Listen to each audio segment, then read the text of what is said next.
Lá vai o cronista. Caminha pelas ruas, contempla, repara nos detalhes, descobre histórias. Seu trabalho começa na observação do cotidiano, com um olhar atento, divertido e poético. É com esse olhar particular que ele colhe a matéria-prima para escrever um texto muito agradável de ser lido. E lá está a crônica nas páginas do jornal, no livro e na internet, nos surpreendendo pela grandeza que o autor consegue dar aos acontecimentos do dia a dia.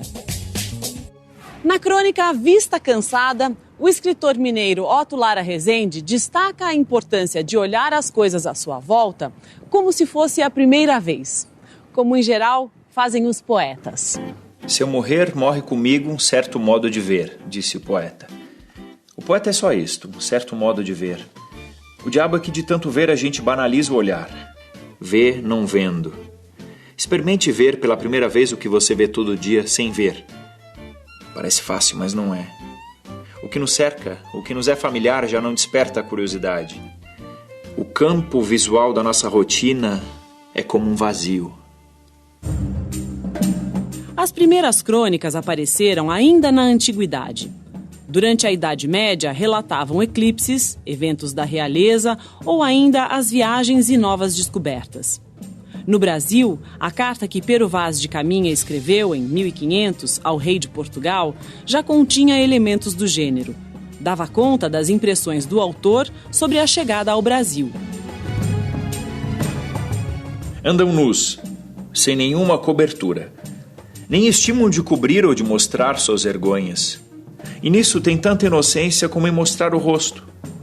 Ambos traziam os beiços de baixo furados e metidos neles seus ossos brancos e verdadeiros de comprimento.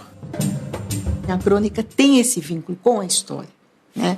Com fatos ocorridos.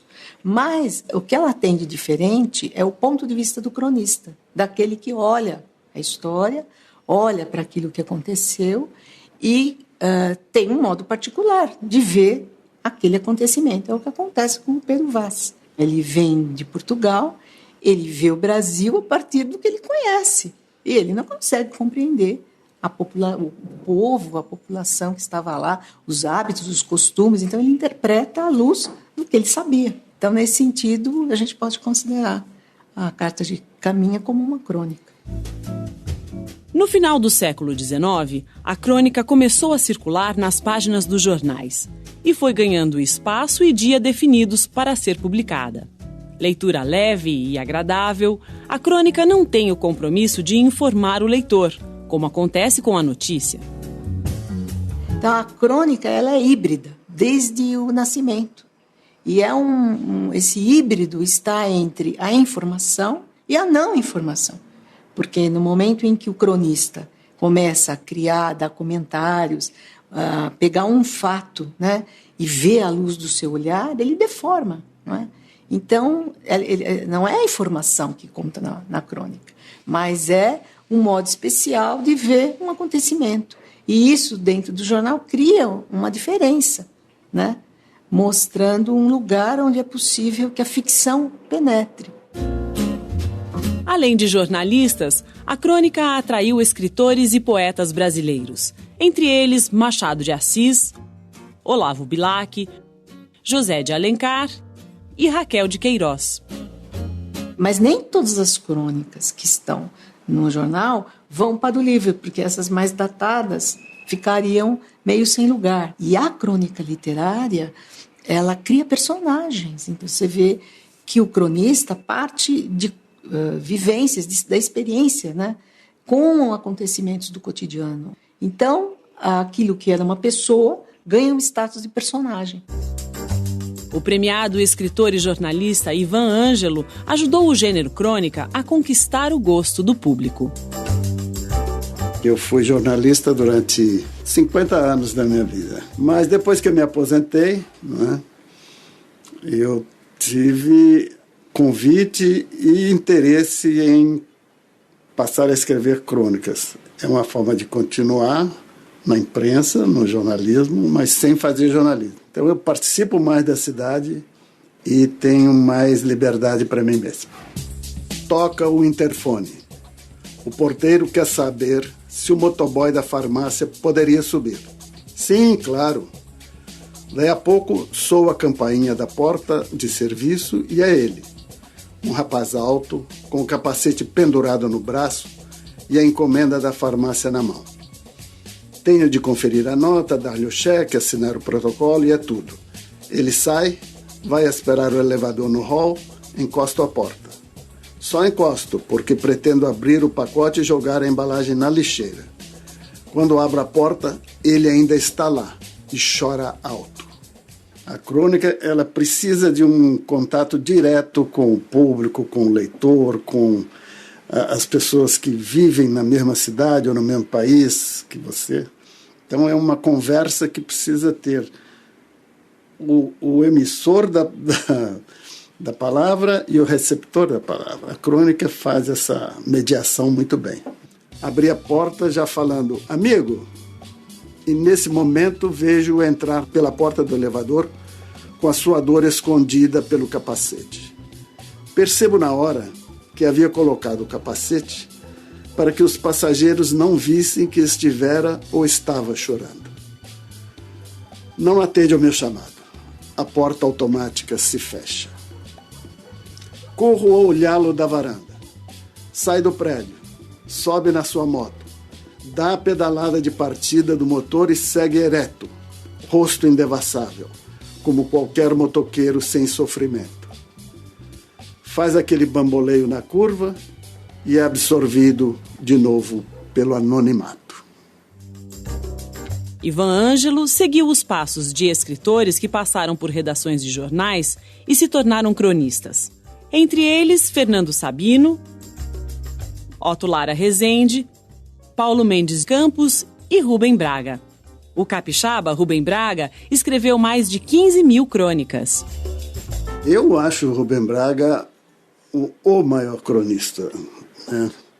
Eu acho até da língua portuguesa. O Rubem tinha capacidade de pegar essas coisas que quase ninguém vê, quase ninguém percebe, e transformar numa crônica saborosa, numa crônica emotiva. Ele tinha um humor meio casmurro, e isso, mas misturado com um certo lirismo também casmurro. E essa coisa faz dele uma figura especial. Meu ideal seria escrever uma história tão engraçada que aquela moça que está doente naquela casa cinzenta, quando lesse minha história no jornal, risse tanto que chegasse a chorar e dissesse: ai meu Deus, que história mais engraçada. Então a contasse para a cozinheira e telefonasse para 2 ou 3 amigas para contar a história. E todos a quem ela contasse rissem muito e ficassem alegremente espantados de vê-la tão alegre. Ah, que minha história fosse como um raio de sol, irresistivelmente louro, quente, vivo, em sua vida de moça reclusa, enlutada, doente. Que ela mesma ficasse admirada ouvindo o próprio riso e depois repetisse para si própria: mas essa história é mesmo muito engraçada. A partir dos anos 40, os jornais começaram a publicar crônicas sobre futebol. Com o tempo, a paixão dos brasileiros pela bola garantiu um lugar de honra para a crônica esportiva na imprensa. Hoje, são muitos os cronistas que se dedicam ao tema, como José Roberto Toreiro. Toreiro, vamos começar falando sobre os pioneiros da crônica esportiva nos jornais? Eu acho que tem 2 grandes vertentes, assim, né? O Mário Filho, no Rio, e o Tomás Mazzoni aqui em São Paulo. E eles são muito diferentes. E até hoje a gente tem essas 2 grandes linhas mestras na crônica esportiva. O Mário mais dionisíaco, falando mais do indivíduo, né, o futebol com beleza, arte, né, mais personagem e tal. E o Tomás mais coletivo, falando mais da formação, sabe, do jogo, uma coisa mais fria, mais racional. Técnica. O Nelson Rodrigues, então, seguiu a linha do Mário Filho. Não só por ser irmão, né, mas porque acho que eles tinham uma afinidade ideológica. O Mário talvez seja mais romântico e o Nelson mais épico, né? Mas é a mesma turma do coração falando mais alto. O torcedor vê assim também, né? Ele vê aquilo como uma batalha, não é uma coisa tática, né? Sim, o 4-4-2 foi melhor, porque mais gente no meio campo. Nada disso, a gente vê como um duelo, uma guerra, né, cheia de heróis. No futebol, há várias palavras que ninguém nunca se pergunta de onde vieram. Por quê? Por exemplo, o goleiro é chamado de arqueiro. Não é porque Robin Hood gostava de pegar no gol. É porque os primeiros jogos nas universidades inglesas usavam as arcadas como traves. Logo, quem ficava entre elas era o arqueiro. Eu escrevia no Jornal da Tarde, né? E aí eu podia fazer o que eu quisesse. Eu estava no caderno de cultura, eu fazia contos, crônicas, poesia se eu quisesse e tal. Mas alguns dias eu escrevia sobre futebol. E aí a Folha me convidou para trocar de camisa, escrevendo só sobre futebol. E foi muito divertido, né? É um aprendizado, você tem que mudar a sua chave, né? É outra coisa.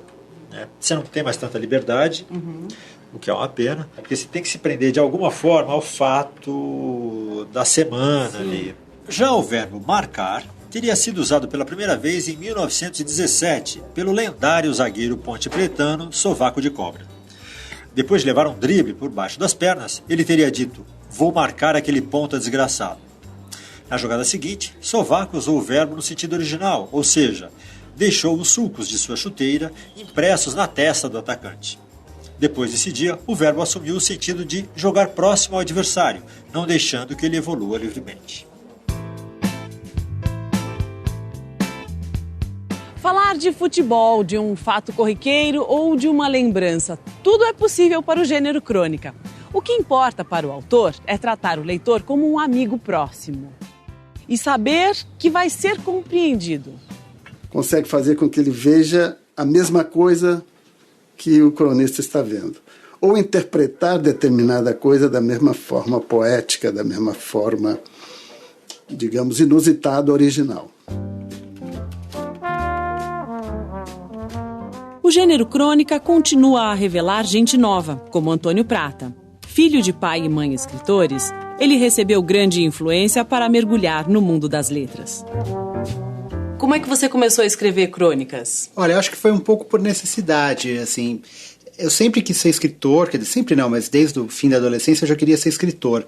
E uma maneira de você ganhar dinheiro com a escrita é a crônica, né? A crônica é uma literatura para jornal, né, ou para revista.